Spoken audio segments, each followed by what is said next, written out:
It's amazing how incredibly hard it is to be mindful and to focus on one thing at a time and to find peace in what you're doing and to see it through to completion instead of starting and then before you have a chance to give it a chance, you move on to something else.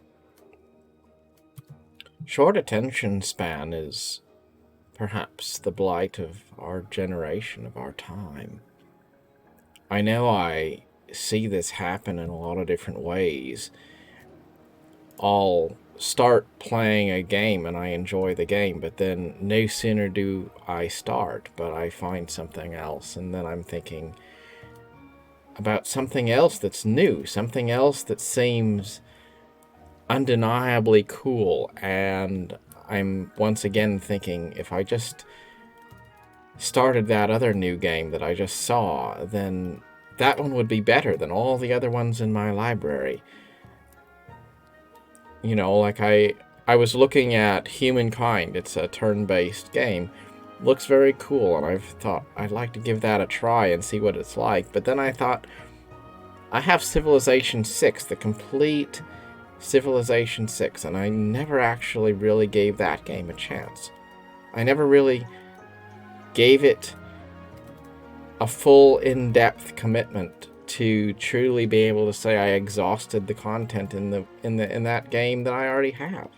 So why would I start another one when I haven't finished the one I have? I've done that with MMOs.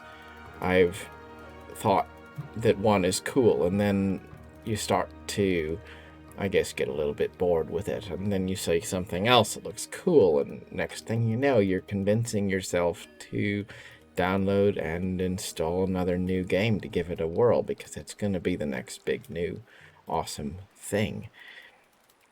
And life is that way so often. It's easy to think, well, I'd read more if I went to the Barnes and Noble and I bought another book, or if I went on Audible and I bought another title that's more interesting than the ones I have, then I'd listen to that.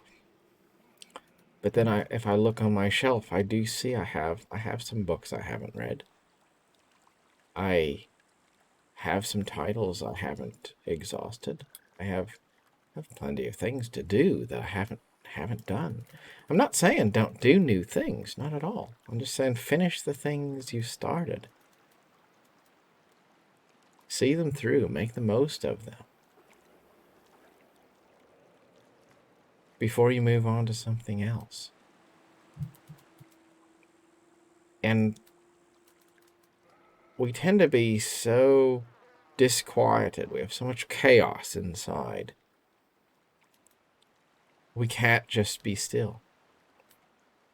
And some of that is probably because we live in the age of social media and cell phone apps that install themselves super quick, and unlimited data, and an infinite scrolling feed that always gives you more clickbaity, short attention span things. And so we start to be conditioned to think that everything has to be an epic return right now. We don't want to just make the most of something and find that harmony and calm and serenity in familiar things. It's amazing how easy it seems like it ought to be simple and to have peace internally and to be calm. And it's amazing how difficult it is to actually put that into practice. I've been working a lot on trying to spend less time on my cell phone and avoiding the temptation to scroll through things. And I haven't done that good of a job, truthfully, but I found a few things have helped me, like closing my Facebook account and eliminating some of the distractions. So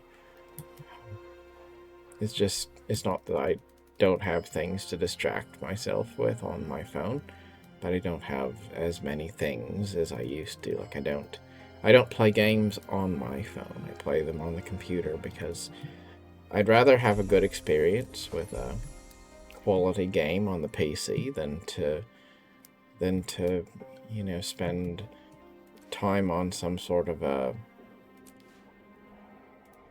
pay to win microtransaction little game on the phone that doesn't really even qualify as a good product, but it still takes up extra time and thought, and it's that extra excuse to always want to take your phone out and look and check the latest thing and see.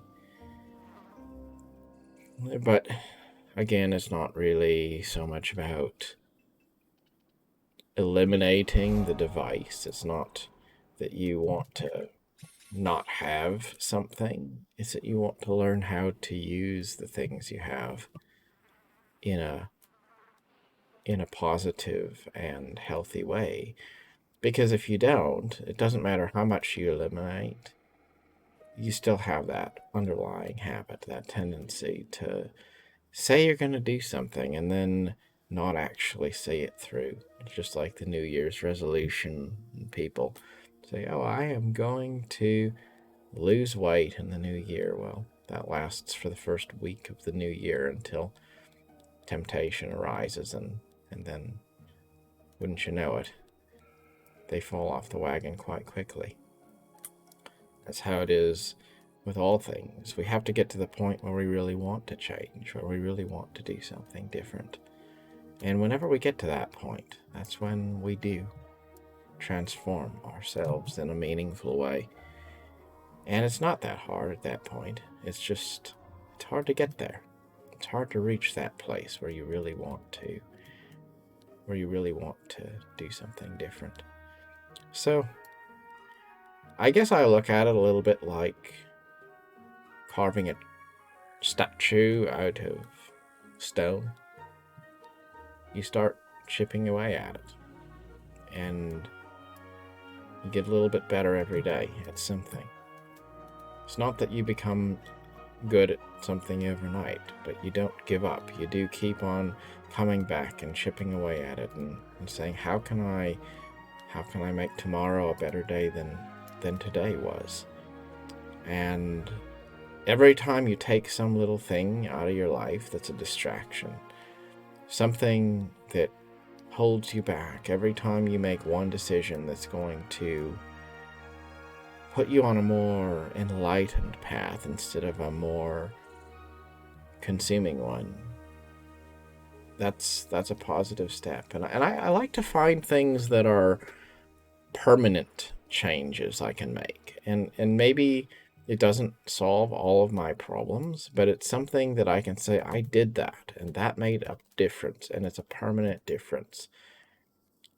And then I don't have to really worry about it. It's like I canceled a lot of streaming internet services like,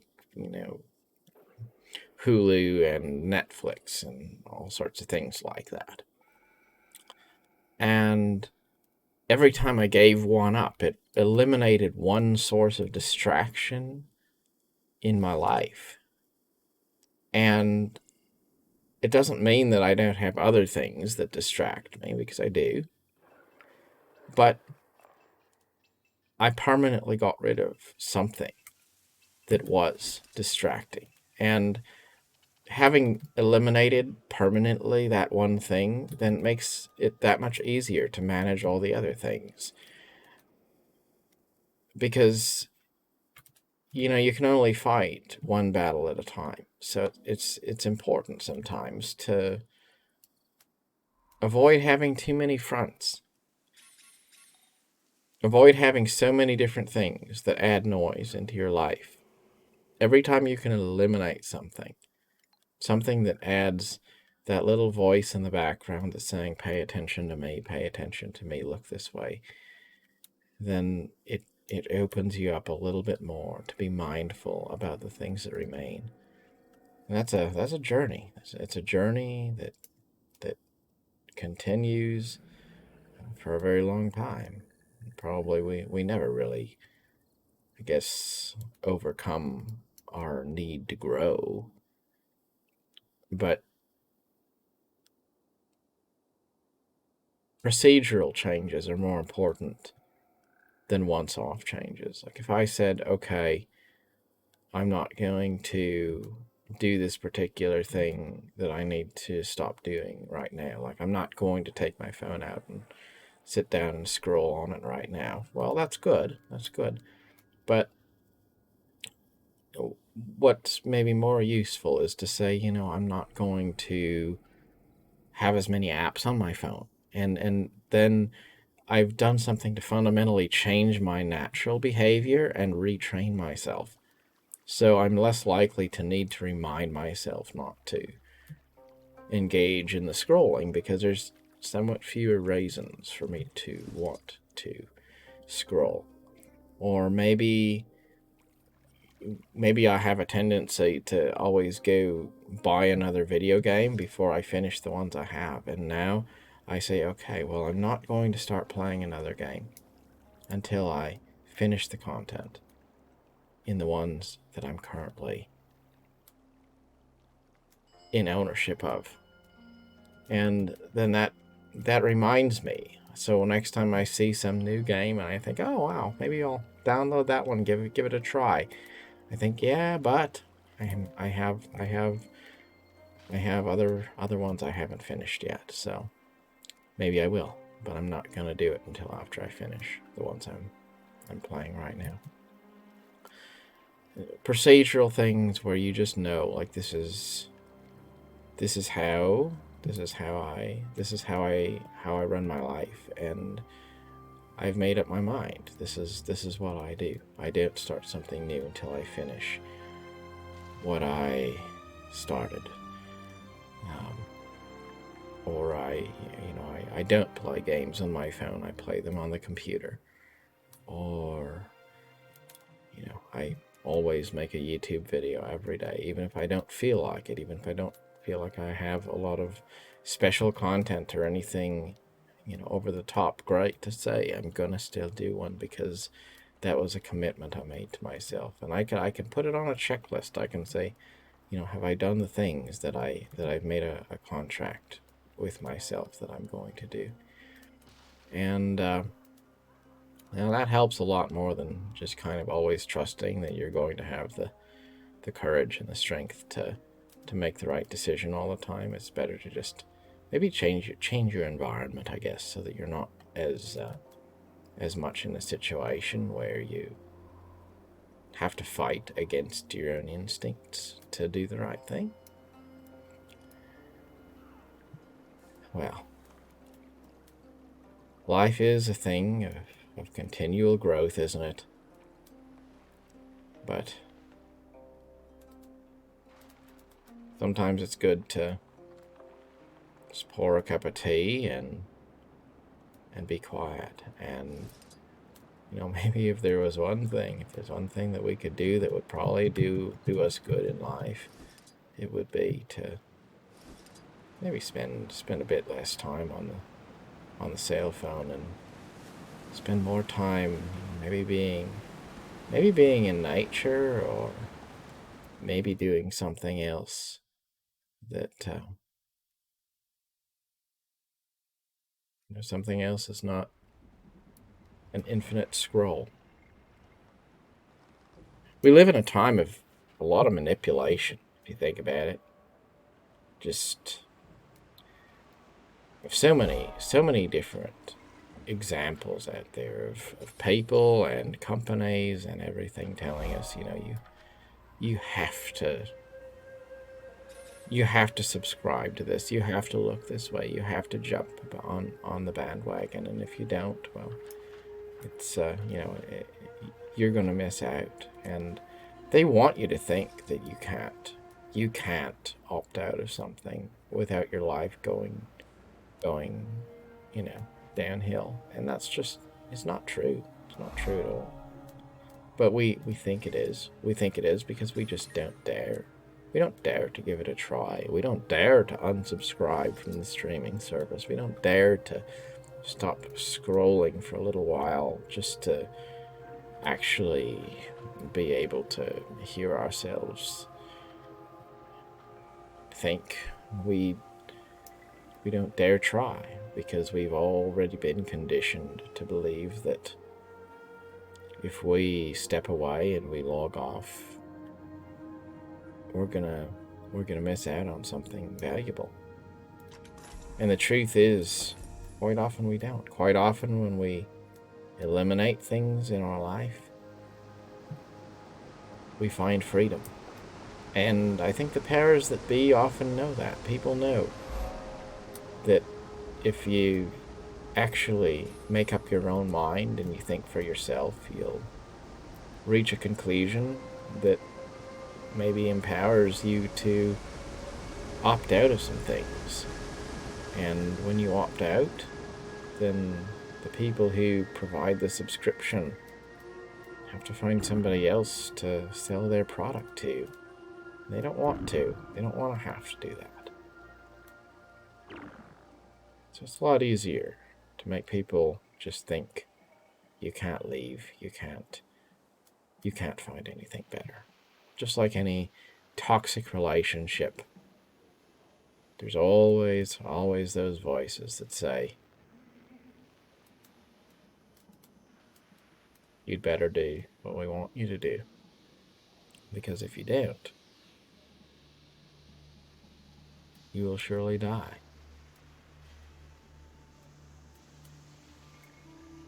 Isn't that the story in the Bible? The story of the Garden of Eden? There's a tree of the knowledge of good and evil. And Adam and Eve were said that they could eat of any fruit in the garden, but they could not partake of the fruit of the tree of the knowledge of good and evil. Thought that was interesting, because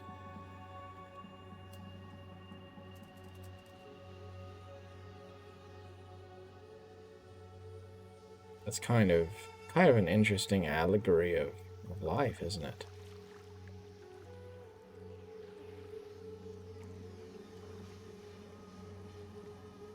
That you can do anything you want. You can subscribe to any idea, any service, any consumption you want. But just don't think for yourself.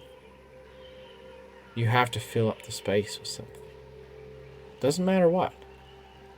As long as it's not with your own thoughts. As long as it's somebody else's.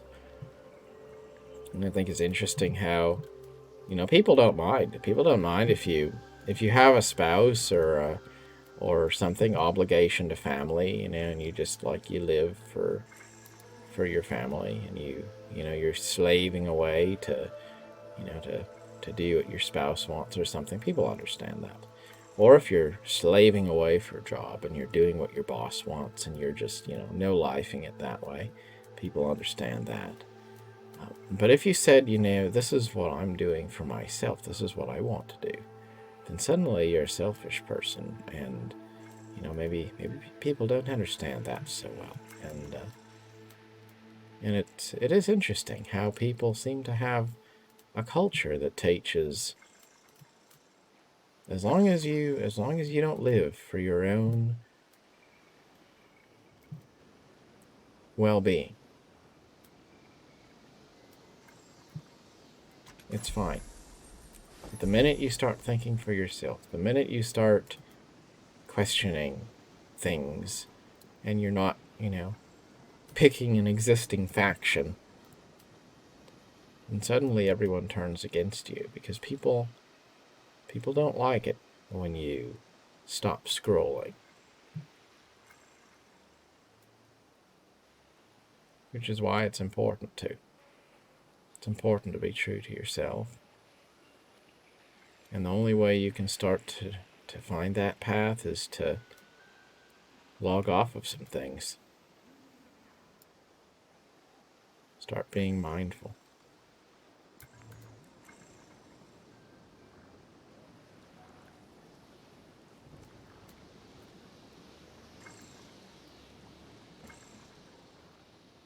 Well, what's the closing thought? Well,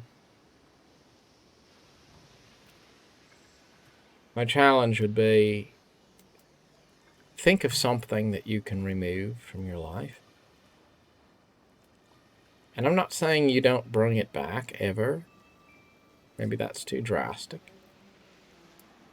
But think about something that you can do, something you can do to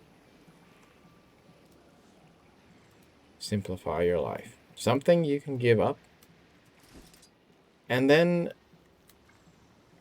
see how your life is without it. Just be bold enough to give it a try.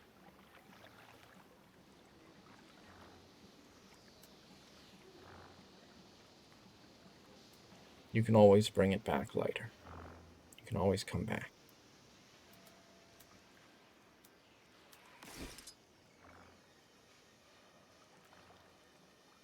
But try giving up something. Something that adds distraction to your life. Try giving it up. And if you really miss it, then you can bring it back. But you might be surprised to find how many things in life you can give up and not actually regret, not actually miss when all's said and done. And you might be surprised how many things people want you to pay for that you don't actually need. Because quite often the best things in life are free.